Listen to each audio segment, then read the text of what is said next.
Take number 7. The wind is really messing with the audio. I'm going to try to do this real quick. This is my setup for making arrows, and this video will be about making arrows out of wood shoots, natural shoots. But I do want to start by showing you my setup.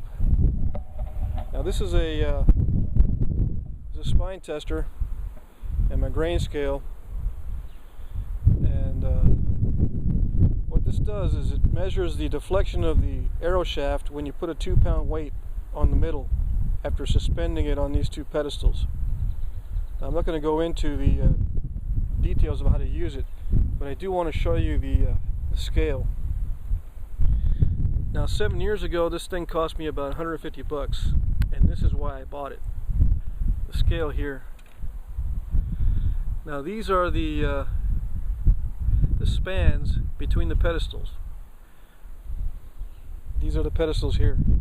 This is not the length of the arrow. So this is a 24-inch span, this is a 26-inch span. And this is the deflection in inches. Now let's say, for example, you put a shaft on there and you get a half-inch deflection, 0.5 inches. If you've got the pedestal set up for a 24-inch span, that arrow is going to be good for a 40-pound bow. A 0.5-inch deflection is good for about a 40-pound bow. Maybe a little bit more than 40 pounds. And if you have the span set up for 26 inches, you have an arrow that's good for a 50-pound bow. So that's a good rule of thumb to go by. Half-inch, that's good for a 50-pound bow if you get it on a 26-inch span. Now the 26-inch span, again, is not the length of the arrow. It is the distance between the pedestals. And the 26-inch span is good for 28-inch long arrows. So if you have a 28-inch draw and a 50-pound bow, look for deflection about a half an inch. That's a good rule of thumb. The less the deflection, the higher the poundage of the bows, obviously. And the more deflection, the weaker the bow. Now there are scales and charts online that go over all that. I'm not going to go into that too deep right here, but I just wanted to show you that.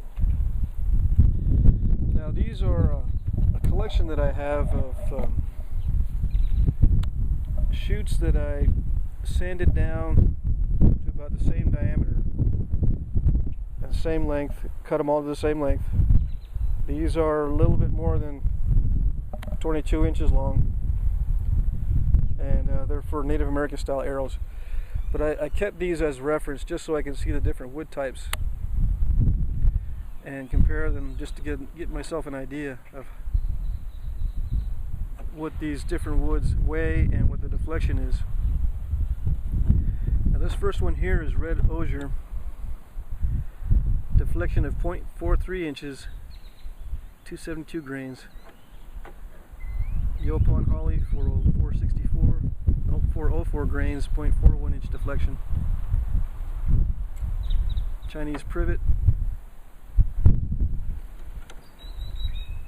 sparkleberry, birch. Now the deflection on this one is 0.69 inches, which is unusual. This is a very weak piece of birch. Birch is more like privet. Sourwood, not sure that's in focus. Hazelwood,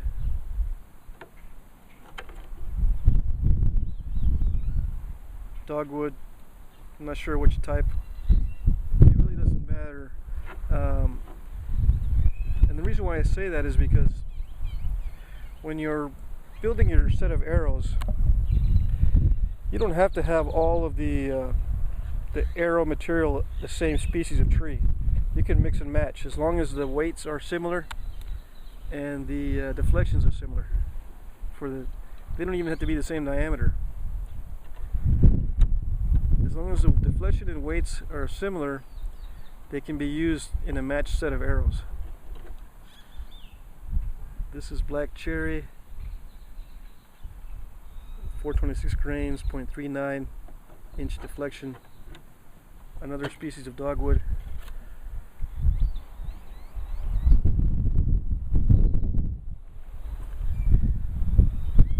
So the main point of this exercise when I did it was to figure out how different these wood species are from each other, and it's really not that different, or they're not that different from each other. I've got some natural wood shoots here. Just want to give you an idea of what these look like. These all still have the bark on. They're all different species. This is sparkleberry, this is black cherry, hazel, this is privet, dogwood, Yaupon holly, sage, and privet. Now you can spend a lot of time and energy researching and becoming very good at identifying trees by the bark, especially in winter when there's not many leaves. You have to depend upon the bark to tell you what species. But it's really not that important to know what species of tree you're using. Just look for the basic characteristics. Straight, between 3/8 and a half inch at the bottom. Make sure there's not too many branches on them. And there's an example I have here that I want to show you, and show you how the identifying by bark can drive you crazy. These two pieces here are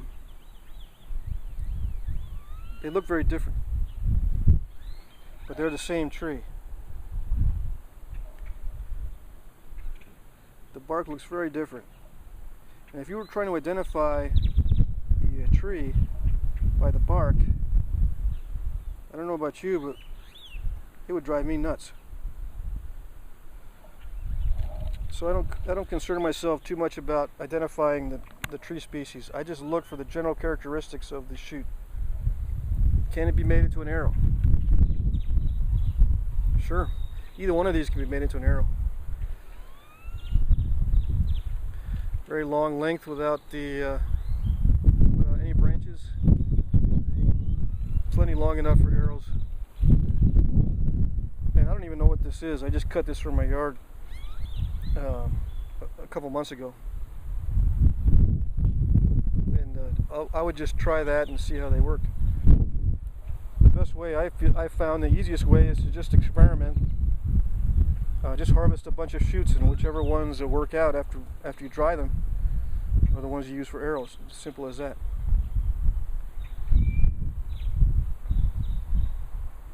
And in the next video I'll go over actually how to transform one of these shoots, one of these gnarly crooked shoots, into something like this.